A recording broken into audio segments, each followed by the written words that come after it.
Dying and rising gods symbolize the idea that with life comes death, and with death comes life. This was important wisdom because it was centrally about agriculture, and it helped teach about the relationship that humans had with the earth as farmers. Dying and rising god myths reinforce the notion of planting as part of a natural cycle of life on earth, and that agriculture was practiced on a seasonal schedule. Dying and rising gods can be male or female, but they always symbolize seeds which are kept from dying plants, are planted in the ground where they fertilize and mysteriously come to life in the dark, moist earth, and then erupt as buds or new plants. When plants mature, they must be harvested or killed, and the seeds taken from them so the cycle can be repeated.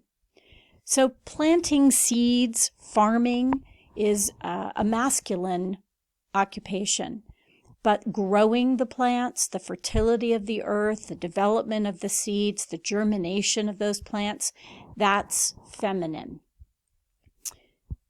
What you are looking at on this screen features 4 images of dying rising gods from your reading. Jipe Toltec, which is an ancient pre-Aztec figurine, a pre-Raphaelite painting by John William Waterhouse called The Awakening of Adonis. On the bottom, you've got Dionysus, an image painted from a Greek pot. And to the far right, you have an image of Isis, who has between her arms and her protective wings her husband and her brother, Osiris. The Jipe Toltec, or Lord of the Flayed One, was the patron god of warriors. During an annual 20-day-long festival, Aztec warriors wore the flayed skins of sacrificed war captives until they rotted off. This seems grotesque, but the performance of this ritual was really, really important because it helped the community understand that sacrifice was necessary for the community, both in war when soldiers risk their lives on behalf of their community, their family, their king, their friends, and also because farming itself is a difficult occupation. It requires an enormous amount of very difficult manual labor. It requires that farmers rise early with the dawn and work throughout the day, planting and harvesting and weeding, and that this kind of personal sacrifice was necessary to sustain the life of the community, to feed everybody, to keep them safe. And so this ritual was performed in the spring.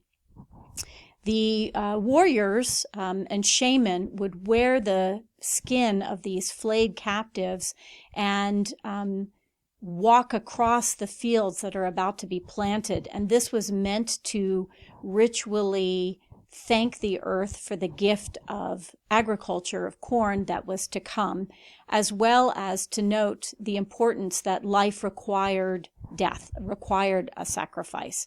And so planting required some form of giving back to the earth. The image of Dionysus that you see on the bottom of this slide reflects the story of Dionysus, who was torn apart by the gods, in particular Hera and Athena, who were jealous of the attention that was paid to baby Dionysus by ancient Zeus. But keep in mind that this isn't really a literal story of a man being torn apart. It's really the story of what Dionysus represents. Dionysus was the god of grapevines and of the making of wine. And as a dying rising god, he's the seed, he's the grape that is plucked from the vine and then smashed and destroyed along with other grapes in order to be able to produce wine. So the ripping apart of Dionysus's body represented really the effort that went into turning grapes into wine. The painting of Adonis shows a number of the motifs that we know are part of dying and rising gods. The young, beautiful god is dying, stretched out on a field of flowers. Aphrodite sees Adonis and rushes to his side, but she's not able to save him from dying.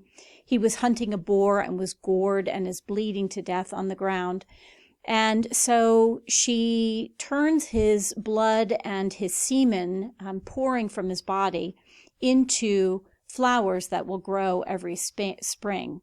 And so Adonis isn't really a human being. He represents the idea of the continuity of life and the life cycle of plants and flowers and seeds. And finally, Isis and Osiris. Isis is larger than her husband and brother Osiris because she is responsible for bringing her husband back to life. His body is also torn apart and scattered by his jealous brother Seth. And Isis gathers up the pieces of his body and wraps them together and restores him back to life, but he can't come back to life as a god anymore in the human world. Now he is god of the underworld. When his body is torn apart and scattered all around the earth, this represented the idea of Egypt farming much of the land up and down along the Nile, and possibly even into the Sinai Peninsula and up into the Middle East during the Middle Kingdom of Egypt. Egyptian control and culture and colony of that part of the world represented the size of the civilization of Egypt at its greatest extent.